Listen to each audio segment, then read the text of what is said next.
Hi dear friends, കഴിഞ്ഞ ദിവസം ദിയ കൃഷ്ണയുടെ ഡെലിവറി വ്ളോഗിന് ഒരു റിയാക്ഷൻ വീഡിയോ ഞാൻ ചെയ്തിരുന്നു. അപ്പം അതിനകത്ത് എനിക്കത് ഭയങ്കര സന്തോഷമായിട്ട് തോന്നിയൊരു കാര്യമാണ്. ദിയ കൃഷ്ണ അത് ഷൂട്ട് ചെയ്ത് അത് എല്ലാവരും കാണട്ടെ, അങ്ങനെ ഒരു അവസരം. കാരണം എല്ലാവർക്കും ക്യാമറയൊക്കെ പിടിച്ച് നമുക്ക് ലേബർ റൂമിൽ പോയി ഷൂട്ട് ചെയ്യാൻ പറ്റുന്ന ഒരു അവസ്ഥയല്ല, നമുക്ക് പറ്റത്തില്ല.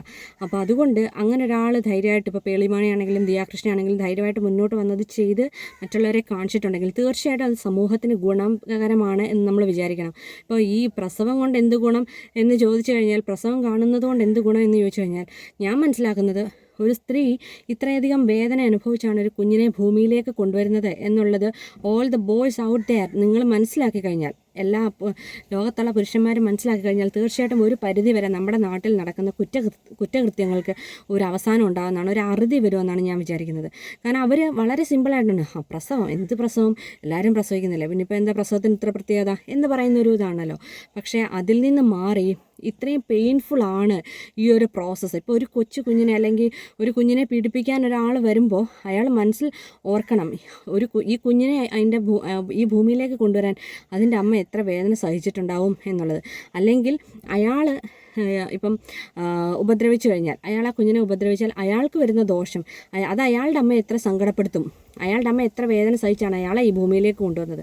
അത് ഇങ്ങനൊരു ഒരു കുറ്റം അയാളിൽ ആരോപിക്കപ്പെട്ടാൽ അത് അയാളുടെ അമ്മ അറിഞ്ഞാൽ അവർക്ക് എത്ര സങ്കടം വരും എന്നുള്ളതും അയാൾ ആലോചിക്കണം. അങ്ങനെ ഒരു മൈൻഡ് സെറ്റിലേക്ക് മനുഷ്യനെ കൊണ്ടുവന്നാൽ തന്നെ തീർച്ചയായിട്ടും ഒരു പരിധി വരെ നമ്മുടെ നാട്ടിലുള്ള ഈ പീഡനവും കുട്ടികളുടെ കൊലപാതകങ്ങളും ഒക്കെ കുറേ അധികം നിർത്താൻ പറ്റുമെന്നാണ്, അല്ലെങ്കിൽ കുറേ അധികം മാറ്റം വരുമെന്നാണ് ഞാൻ വിചാരിക്കുന്നത്. അതുകൊണ്ടാണ് ഞാൻ പറഞ്ഞത്, അതിനൊരാൾ ധൈര്യമായിട്ട് മുന്നോട്ട് വന്നെങ്കിൽ തീർച്ചയായിട്ടും അത് നല്ല കാര്യമാണെന്ന് പറഞ്ഞത്. പിന്നെ അശ്വിൻ ഗണേഷ് എന്ന് പറയുന്ന ഹസ്ബൻഡ്, അയാൾ ഒരു മാതൃക കാണിച്ചു കൊടുത്തിരിക്കുകയാണ്.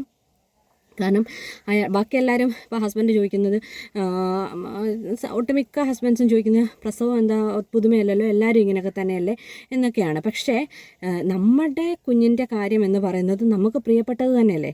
നമ്മുടെ കുഞ്ഞിൻ്റെ കാര്യം നമ്മളെല്ലാവരെയും നോക്കുന്നത് എന്തിനാണ്? എല്ലാവരും ജീവിക്കുന്ന പോലെ നമുക്ക് ജീവിക്കാൻ പറ്റുമോ? അല്ലെ എല്ലാവരും കിണറ്റി ചാടിയാൽ നമുക്ക് കിണറ്റി ചാടാൻ പറ്റുമോ? ഇല്ലല്ലോ. അപ്പോൾ നമ്മൾ നമ്മുടെ കാര്യം നോക്കുന്നതല്ലേ നല്ലത്. നമുക്ക് പറ്റുമെങ്കിൽ നമ്മൾ ചെയ്തു കൊടുക്കുക. നമുക്ക് ഒരു ഫിസിക്കൽ ആൻഡ് മെൻ്റൽ സപ്പോർട്ട് തീർച്ചയായിട്ടും ആവശ്യമുണ്ട് ലേഡീസിന് ആ സമയത്ത്. അത് സാധിച്ചു കൊടുക്കാൻ പറ്റിയാൽ ഏറ്റവും നല്ല കാര്യം. അതിന് ഏറ്റവും സക്സസ്ഫുൾ ആയിട്ടുള്ള ഒരാളെ ഇപ്പം ഞാൻ കണ്ടത് അശ്വിൻ ഗണേഷിനെയാണ്. ദിയ തന്നെ പറയുന്നുണ്ട്, കുഞ്ഞിനെ കൊണ്ടുപോയി കഴിഞ്ഞിട്ടാണെങ്കിലും അശ്വിൻ ദിയയുടെ കൂടെ തന്നെ നിൽക്കുമായിരുന്നു എന്ന് പറയുന്നുണ്ട്. അപ്പം അശ്വിൻ എത്രമാത്രം കെയറിങ് ആണ്, എത്രമാത്രം ലവിങ് ആണെന്നാണ് നമുക്കതിൽ നിന്ന് മനസ്സിലാകുന്നത്. എന്തായാലും Ashwin was A well brought up boy എന്ന് പറയാതിരിക്കാൻ പറ്റത്തില്ല. അതുപോലെ തന്നെ Diya is A lucky girl also. Thank you.